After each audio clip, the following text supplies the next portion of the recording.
Good morning +1 commerce. बेटा आज का टॉपिक आपके लिए रहेगा changing role of public sector. यानी जो पब्लिक सेक्टर है उसने किस तरह से आपके बिजनेस को चेंज कर दिया।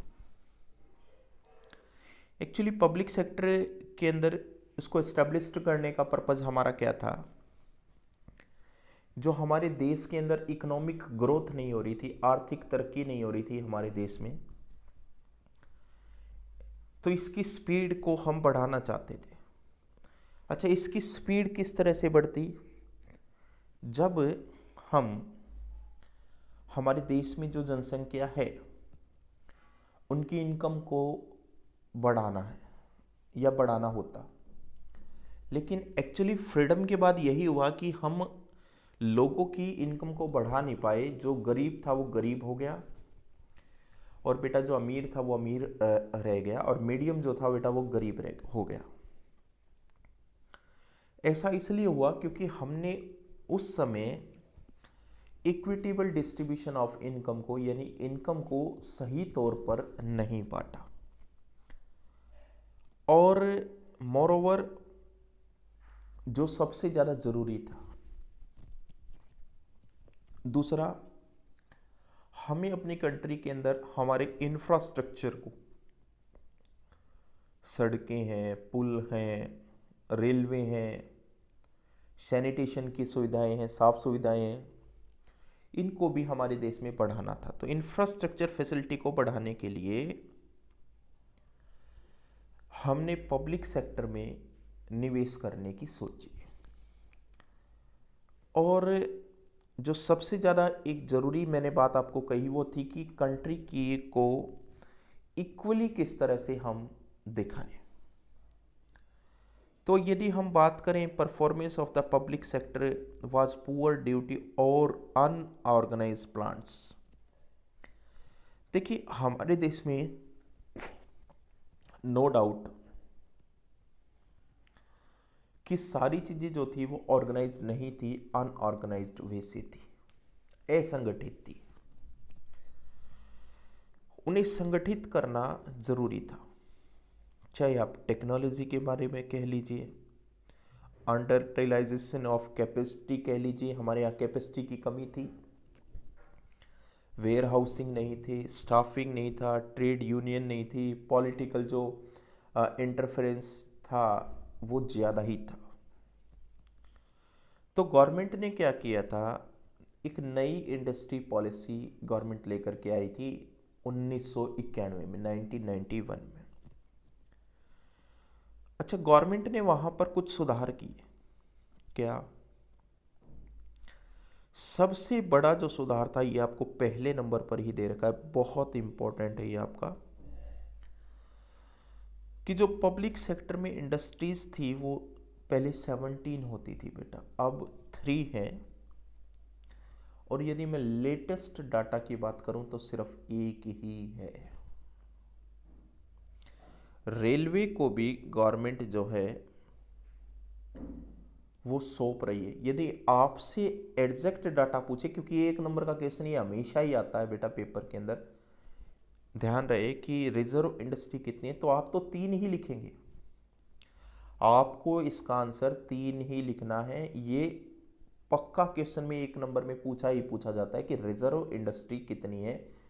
पहले 17 होती थी, अब 3 है, आपने इसका आंसर 3 ही लिखना है।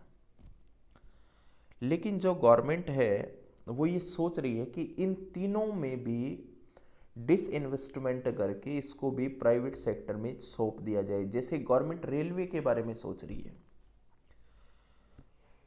अब बात करते हैं बुलेट ट्रेन की, बुलेट ट्रेन के लाने की। बुलेट ट्रेन को लाने में बेटा आपको जो एक्सपेंडिचर है वो बहुत ज़्यादा करना पड़ेगा, और ये एक्सपेंडिचर कहाँ से आएगा? आपके पास तो इतना पैसा है नहीं। तो गवर्नमेंट क्या सोच रही है कि इसको मैं क्यों ना प्राइवेट सेक्टर को दे दूं, और प्राइवेट सेक्टर देने से क्या होगा कि जो कैपिटल है वो फॉरेन आएगी, विदेशी आएगी, और विदेशी कैपिटल के आने से हमारे यहाँ ग्रोथ के जो साधन हैं वो बढ़ जाएंगे। तो पब्लिक इंडस्ट्री में से जो गवर्नमेंट अपना पैसा खींच रही है वो इसलिए ही खींच रही है ताकि कंट्रोल जो है वो प्राइवेट सेक्टर के हाथों में चला जाए, और सबसे ज़्यादा जो ज़रूरी है वो है कि जो कंट्रोल है वो प्राइवेट हाथों में हो। अब इसके लिए क्या किया गया है, MOU। अब ये MOU क्या बीमारी है, मेमोरेंडम ऑफ अंडरस्टैंडिंग। ये क्या होता है कि साइन होते हैं बेटा फॉरेन कंट्रीज के बीच में, हमारे देश की कंट्रीज के बीच में। जब भी कोई प्रेसिडेंट, कोई प्रधानमंत्री दूसरे देशों के आते हैं तो अपने साथ एक ब्रीफकेस लेकर के आते हैं, आपने देखा हो तो। और अपने देश का भी एक ब्रीफकेस उनको ट्रांसफर किया जाता है, अपने देश का उनको किया जाता है, उनके देश का हमारे पास आता है। तो उनकी जो टर्म्स एंड कंडीशन होती है वो उस पर लिखी रहती है, हमारी जो कंडीशन होती है वो लिखी रहती है। यदि एक दूसरे प्रधानमंत्री उसको पढ़ लेते हैं, उनके एडमिनिस्ट्रेशन जो अथॉरिटीज़ हैं वो उसको पढ़ती है, और यदि उनको ये लगता है कि ये सही है तो वो दोनों प्रधानमंत्री या राष्ट्रपति या प्रधानमंत्री राष्ट्रपति उस पर साइन कर देते हैं, तो वो उस देश के साथ एक करार बन जाता है। उस करार को ही मेमोरेंडम ऑफ अंडरस्टैंडिंग कहते हैं। Equity share of public sector unit are sold. जो इक्विटी शेयर है यानी मालिकाना हक है वो पब्लिक सेक्टर को के हाथों में होता है, और वो पब्लिक सेक्टर से प्राइवेट सेक्टर के हाथों में चला जाता है, और इसे ही आप डिसइन्वेस्टमेंट कहते हैं। Next, loss making public sector which are potentially viable will be restructure. देखिए पब्लिक होता क्या है कि जब हम डिसइन्वेस्टमेंट करते हैं तो पब्लिक सेक्टर का जो लॉस है उसको हम कवर कर सकते हैं। कैसे कवर कर सकते हैं, जब हम अपनी इन्वेस्टमेंट को बेचते हैं तो कुछ पैसा हमारे पास आता है, तो उस लॉस को कवर करने के लिए उस पैसे का यूज किया जाता है through the board of industrial and financial. ये किसके द्वारा होता है बेटा, ये होता है BIFR के द्वारा। पब्लिक सेक्टर यूनिट जो है which can not be revived will be close down. A national renewal fund was created. एक नेशनल जो रिन्यूअल फंड है वो क्रिएट किया गया है ताकि लेबर को हम रेपिफाइड कर सकें, बढ़ा सकें, और जो एम्प्लॉयज़ हमारे यहाँ काम कर रहे हैं उनको हम अच्छी सैलरी दे सकें। और आजकल तो एक और लेटेस्ट ट्रेंड चला है कि हम वॉलेंटरली रिटायरमेंट दे देते हैं, VRS दे देते हैं जो हमारे यहाँ एम्प्लॉयज़ काम कर रहे हैं, और ये जानबूझ करके हम कर रहे हैं। VRS हम जानबूझ करके दे रहे हैं। VRS देने से होता क्या है, जो गवर्नमेंट के ऊपर प्रेशर पड़ रहा है उनकी सैलरी देने का, वो सैलरी का प्रेशर गवर्नमेंट कम कर देती है, और जो नई अपॉइंटमेंट है उनको भी वो गवर्नमेंट कम कर लेती है। नेक्स्ट है बेटा आपका ग्लोबल एंटरप्राइजेस, मल्टीनेशनल कंपनी।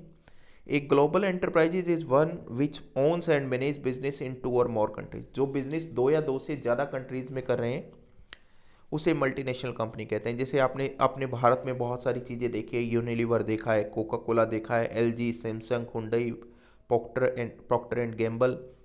इनकी विशेषता क्या होती है, इनके पास कैपिटल की कमी नहीं होती, इनका नेटवर्क बहुत बड़ा होता है, इनका हेडक्वार्टर जो है वो होम कंट्री में होता है लेकिन कंट्रोल कई देशों में होता है, और ये लोग एडवांस टेक्नोलॉजी को यूज़ करते हैं। इनके पास ट्रेंड टेक्नोलॉजी मैनेजर्स होते हैं, और इनके पास इंटरनेशनल मार्केट होती है जहाँ से इनको पता लगता रहता है कि किस चीज़ की डिमांड आपकी बढ़ रही है।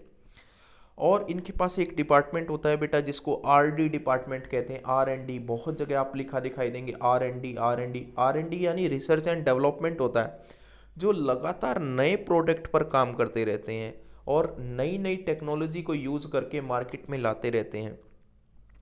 ये क्यों होता है, ये होता है इनकी एग्रेसिव मार्केट स्ट्रेटेजी की वजह से। और यूजली जो है ये लोकल फर्म से होस्ट कंट्रीज में आ जाती हैं, यानी जब अपने यहाँ मान लीजिए आपके यहाँ काम कर रही हैं और अच्छी ग्रोथ के अंदर अच्छा काम कर रही हैं, तो ये बेटा क्या कर सकते हैं, ईजिली होस्ट कंट्री यानी दूसरी कंट्रीज के अंदर जा करके काम कर सकती है।